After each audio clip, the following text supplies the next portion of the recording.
উপদেষ্টা জনাব আসিফ মাহমুদ সজীব ভুঁইয়া ক্রমাগত সীমালঙ্ঘন করে চলেছেন। খুবই টার্ময়েল একটা সিচুয়েশন যখন চলছে, দেশটা যখন চরম সংকটের মধ্য দিয়ে যাচ্ছে, এমনকি পরিস্থিতি এটা দাঁড়িয়েছে যে প্রধান উপদেষ্টা পদত্যাগ করবেন কিনা, সেই রকম সময়ে দাঁড়িয়ে সেই উপদেষ্টা এমন স্ট্যাটাস দিয়েছেন যেটা একজন উপদেষ্টা দেওয়া কোনোভাবেই উচিত না। আমি খুব অবাক হই, ডক্টর ইউনূসকে এগুলোই হচ্ছে সমস্যা, এগুলোই হচ্ছে সমস্যা। উনি এই স্ট্যাটাসের পর তাকে দিয়ে অ্যাপোলোজাইজ করাতে পারতেন যদি তাকে ক্যাবিনেট থেকে বের নাও করে দেন। নট অনলি দ্যাট, আমি বহুবার বলেছি, তিনি একটা ইন্টারভিউ দিয়েছেন প্রধান উপদেষ্টা এবং সেনা প্রধানকে নিয়ে এইখানে বসে, যেটাতে স্পষ্টভাবে মনে হয় যে তিনি আসলে প্রধান উপদেষ্টার সাথে সেনা প্রধানের একটা সংকট তৈরি করতে চাইছেন, হয়তো পার্সোনালি আগে বলেছেন, এবং জনগণের সামনেও এই সংকটটা তৈরি করে সেনাপ্রধানকে শত্রুতে পরিণত করার চেষ্টা তিনি করেছেন, এবং it was prescribed by some very influential influencers. এগুলো সব ক্লিয়ার ছিল। গতকাল তিনি বলছেন, যখন এরকম একটা ভোলেটাইল পরিস্থিতির মধ্য দিয়ে দেশ চলছে, তিনি বলছেন বিএল, নর্থ অ্যান্ড দিল্লি জোটভুক্ত হয়ে যে কুমির ডেকে আনছেন তা আপনাকেই খাবে। You are not one of them, just co-opted temporarily. আমাদের না আছে মরার ভয়, না আছে হারাবার কিছু, একমাত্র আফসোস গণতান্ত্রিক রূপান্তর আর এদেশে মানুষের ভাগ্য কোনোটাই ইতিবাচক পথে যাবে না আর কি। স্বপ্ন দেখে স্বপ্নভঙ্গের কষ্ট বোধ হয় এদেশের ভাগ্য। আওয়ামী লীগ দিল্লি আর নর্থ, নর্থ মানে উত্তরপাড়া, উত্তরপাড়া মানে সেনানিবাস। কথাগুলো খোলাখুলি বলে ফেলি, চালাকি টালাকি করে রাখার দরকার নেই, বাংলাদেশে এখন চালাকি করার টাইম নেই। তো উনি সেনাবাহিনীকে জড়াচ্ছেন, ও দুটোর সাথে জড়িয়ে একটা কুমির আসছে, সেটা সবাইকে খাবে, এই ধরনের একটা আলাপ তিনি সামনে আনছেন। সেনাবাহিনী বোঝে তো নর্থ মানে কি, নাকি তিনি মনে করেন তাদের এখন খুবই কাছের মানুষ, জনাব খলিল যেরকম করিডোরকে ধানাই পানাই করে মনে করছেন আমরা সব স্টুপিড, উনি যা বলবেন তাই সঠিক, ওইটা মনে করছেন।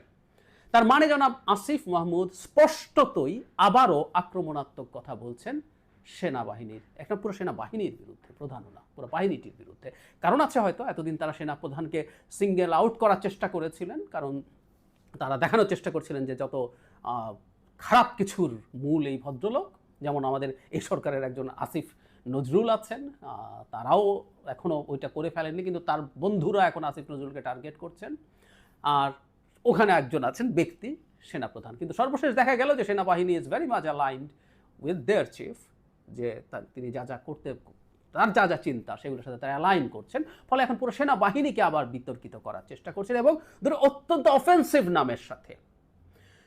অতীতে এনারা শেখ হাসিনার অধীনে চাকরি করেছেন, সিনিয়র অফিসার্স হয়েছেন, সেনাপ্রধান হয়েছেন, এগুলো খুবই সঠিক কথা, তা ঠিক আছে, কিন্তু আমাদেরকে তো এদেরকে নিয়ে চলতে হবে, ওনারা কি করছেন সেটা দেখবো আমরা।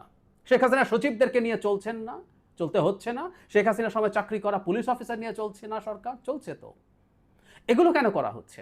আসলে ঘুরে ফিরে বেসিক ওই জায়গাটা, ইলেকশন হতে হবে, এবং ইলেকশন হওয়াতে দেব না যে চক্রটা আছে জনাব আসিফ ওটার সাথে আছেন, প্রথম থেকেই দেখা যাচ্ছে, বোঝা যাচ্ছে।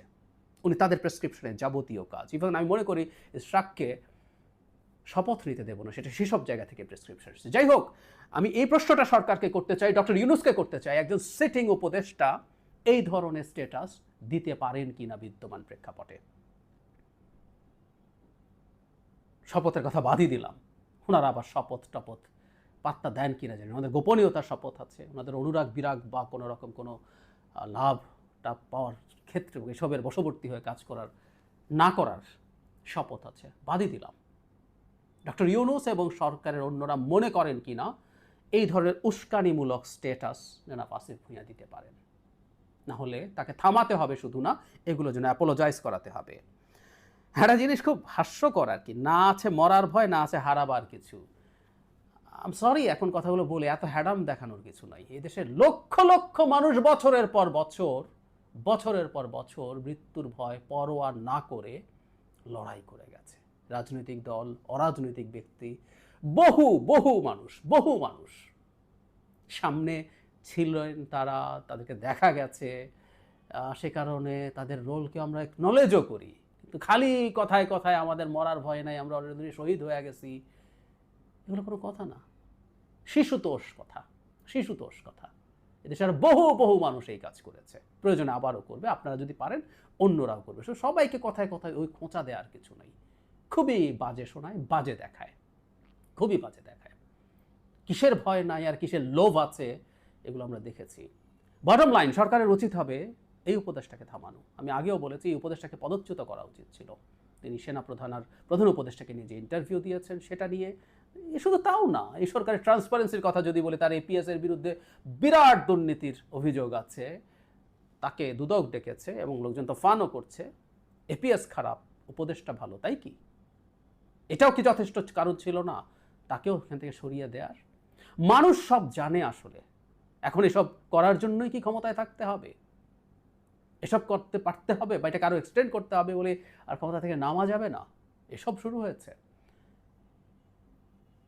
ডক্টর ইউনূসের অনেক সমালোচনার জায়গায় আমাদের যে জিনিসটা মাথায় রাখতে হবে, ওনার অনেকগুলো আচরণ, সেটা উনি কি চিন্তা করে করেন আমি জানি না, আমরা জানি না, এগুলোই তার প্রতি আসলে মানুষের ক্ষোভ তৈরি করছে, সত্যিই ক্ষোভ তৈরি করছে।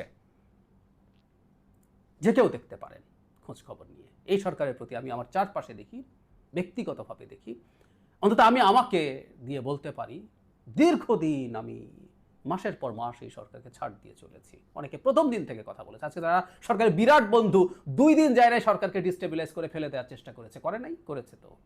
এখন বিরাট বন্ধু হয়েছে। আমরা চুপ থেকেছি, সরকারকে সমর্থন যোগানোর চেষ্টা করেছি, তার পক্ষে কথা বলে গেছি মাসের পর মাস। তারপরে ধাপে ধাপে সফটলি কিছু ক্রিটিসাইজ করতে শুরু করেছি, কিন্তু এখন দেখছি এটা আমাদের স্টেটকে বিপদের মুখে ফেলে দিচ্ছে। কোনো কিছুই জাতি এবং এই রাষ্ট্রের চেয়ে বড় না। ডক্টর ইউনূসও বড় নন, ওর চাইতে কেউ বড় না, কেউ না।